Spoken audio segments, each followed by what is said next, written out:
Fala, rapaziada. A ideia desse vídeo é trocar uma ideia com vocês, eleitores do próximo dia 30, que vai definir essa eleição no segundo turno.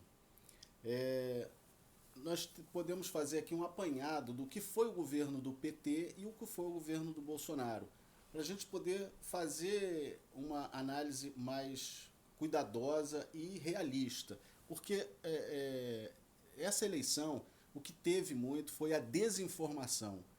Quanto mais desinformado o eleitor, melhor. Então, a ideia é exatamente o contrário. Vamos fazer alguma coisa para informar. Vamos lá, como é que começou o governo do PT? Quando o Lula ganhou a eleição e pegou o governo do Fernando Henrique Cardoso, ele, na realidade, o que ele tinha?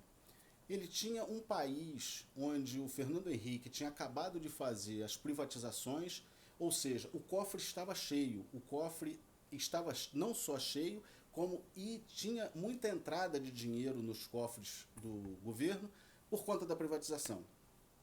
Além disso, o governo do PT teve uma condição muito boa, porque naquela época houve o boom das commodities. Né?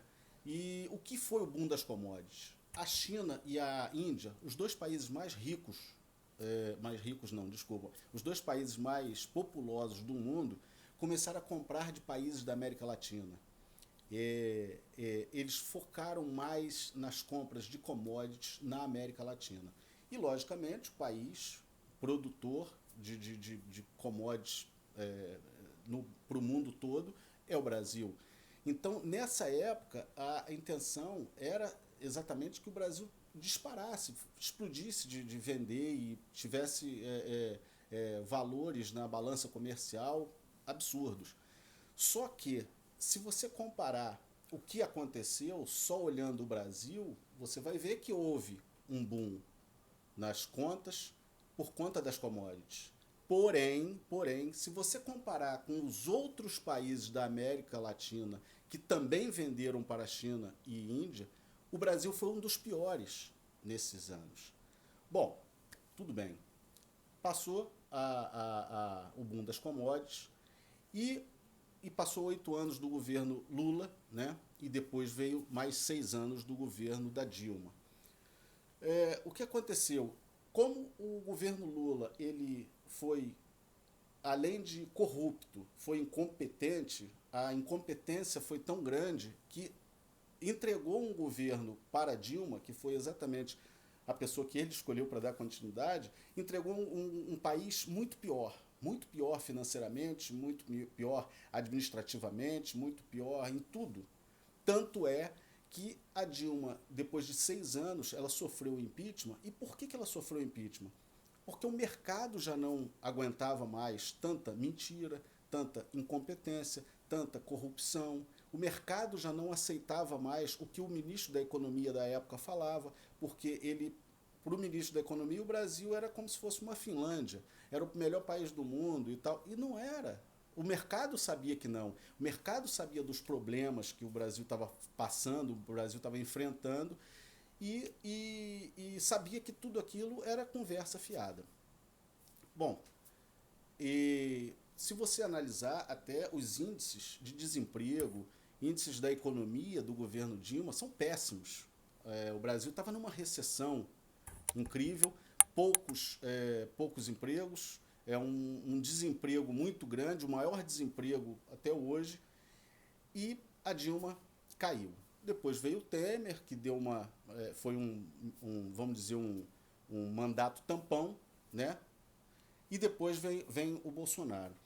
O que acontece é que o primeiro ano do governo Bolsonaro foi um primeiro ano de arrumação da casa. Precisava arrumar a casa. A casa estava muito bagunçada. Muita corrupção, muita incompetência, roubalheira. Todos nós sabemos de mensalão, petrolão. A Petrobras quebrada, uma empresa gigantesca como a Petrobras quebrada. Correios quebrado, enfim. Né? A, a, a, as estatais naquela época elas davam 30 milhões de prejuízo. enquanto hoje elas dão, as estatais todas dão 180 milhões de lucro. Ou seja, a capacidade administrativa, a incompetência que existia naquela época ali era terrível. E a capacidade administrativa e a competência que teve no primeiro ano de governo já arrumou a casa, entendeu? Bom, o primeiro ano foi essa arrumação da casa. Arrumou a casa, só que o que aconteceu? Em dezembro de 2019, nós tivemos o início da pandemia. Se não tivesse a pandemia, em 2020, o Brasil já cresceria muito e iria crescer ao longo dos anos, 21, 22 e assim por diante. E no momento agora, a gente não ia ter nenhum problema em reeleger um presidente, ou eu não falo nem um presidente, reeleger um governo que teve um trabalho excelente, fez um trabalho excelente e fez um trabalho de alta competência, com pessoas gabaritadas, capacitadas e não com políticos. Se você que não lembra, mas eu vou lembrá-lo, no governo Dilma nós tínhamos 40 ministérios. E por que 40 ministérios?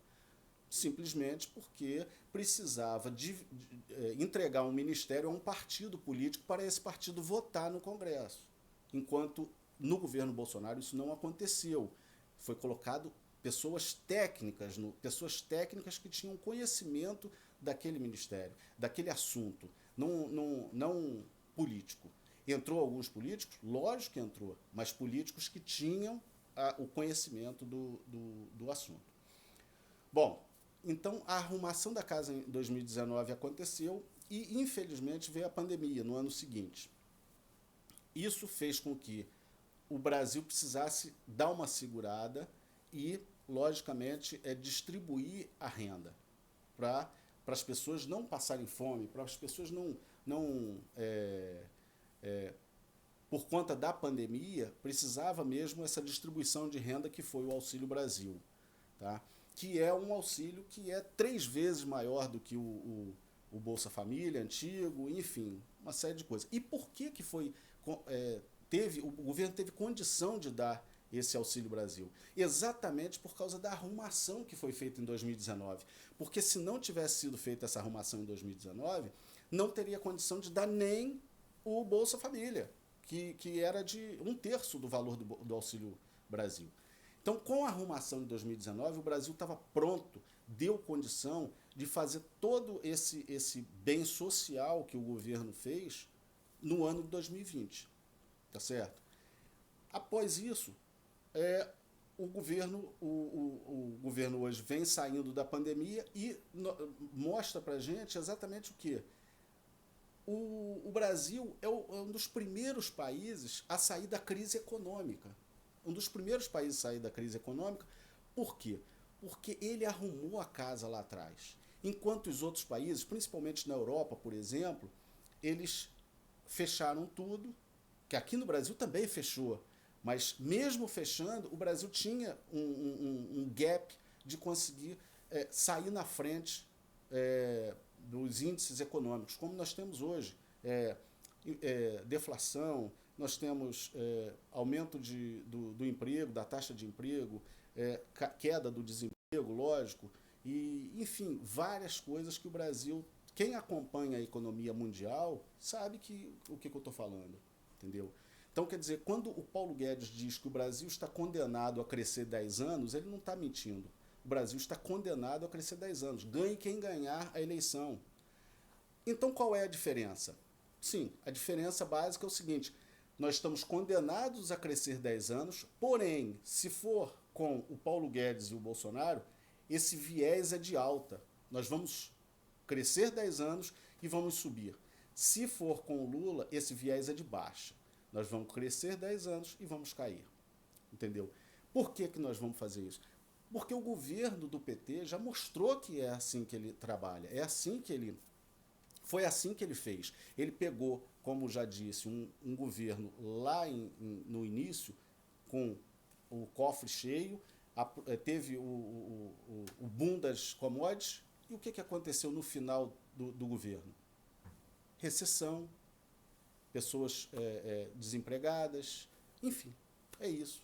Então é isso que vai acontecer também de novo. Nós vamos perder mais uma oportunidade de crescimento por conta dessa eleição. Isso se o Lula ganhar, porque se o Bolsonaro ganhar, esse trabalho vai continuar. O trabalho da economia, o trabalho do Paulo Guedes, o trabalho das pessoas que foram extremamente competentes ali, vai continuar, entendeu? Então é isso que a gente precisa lembrar, isso que a gente precisa saber para esse tipo de política que o Brasil, na realidade, nunca teve.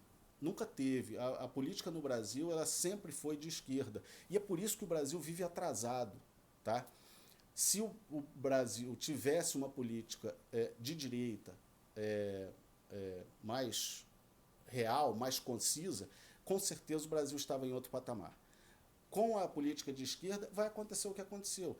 Nós temos aí 16 anos para trás, até eu posso colocar até os 8 anos também do Fernando Henrique, que é de esquerda. Se você pegar os 16 com 8, 24 anos, vamos botar 30 anos aí de atraso no Brasil. Ou seja, essas pessoas administraram o Brasil durante 24 anos e nós temos o que hoje? Nós temos uma boa saúde? Nós temos uma boa educação? Nós temos o quê? Nós não temos nada. Se essas pessoas fossem boas, fossem competentes, com certeza a nossa educação era uma das melhores no mundo, a nossa saúde era uma das melhores e a gente teria índices sociais muito melhores, porque eles propagam esses índices sociais. Mas eles tiveram 16 anos, eles tiveram 24 anos no poder. Não seria normal a gente acreditar que esses índices sociais tinham que estar bem alto? Seria. Agora, não é justo alguns pegarem hoje e colocarem na conta do Bolsonaro, que tem só 3 anos e meio, esses índices de educação, de saúde, de saneamento, de transporte. Não, não pode. Esses índices ruins que o Brasil tem não são do Bolsonaro. Esses índices são totalmente de um povo que passou 24 anos administrando o país e administrando mal, não só incompetente, como corrupto. Que não preciso eu te falar nada sobre corrupção, porque corrupção é só ver o que nós temos aí no noticiário durante esses anos todos.